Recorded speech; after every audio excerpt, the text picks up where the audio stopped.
హత్యకు దారి తీసిన ప్రేమ వ్యవహారం. ఈ ఘటన కుషాయిగూడ పోలీస్ స్టేషన్ పరిధిలోని రాధిక వద్ద గురువారం సాయంత్రం జరిగింది. జవహర్ నగర్ పిఎస్ పరిధిలోని ప్రగతి నగర్ సమీపంలో 16 సంవత్సరాల అయాన్ తన కుటుంబ సభ్యులతో నివాసం ఉంటున్నాడు. గురువారం సాయంత్రం ఒక యువకుడు అయాన్కి కాల్ చేసి నా ప్రియురాలతో ఎందుకు మాట్లాడుతున్నావని ఫోన్లో బూతులు తిట్టాడు. దానితో రాధిక థియేటర్ సమీపానికి రావాలని, అక్కడ మాట్లాడుకుందామని యువతి మాజీ ప్రియుడు పిలిచాడు.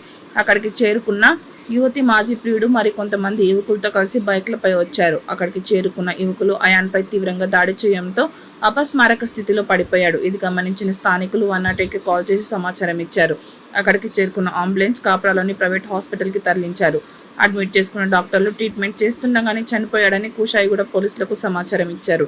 హాస్పిటల్కి చేరుకున్న పోలీసులు కేసు నమోదు చేసి పోస్టుమార్టం నిమిత్తం గాంధీ హాస్పిటల్కి తరలించి దర్యాప్తు చేస్తున్నారని, మృతునిపై దాడి చేసిన వారిలో ఒక యువకుడిని అదుపులోకి తీసుకుని విచారిస్తున్నట్టు సమాచారం. ఈ దాడి హత్యకు సంబంధించిన పూర్తి వివరాలు తెలియాల్సి ఉంది.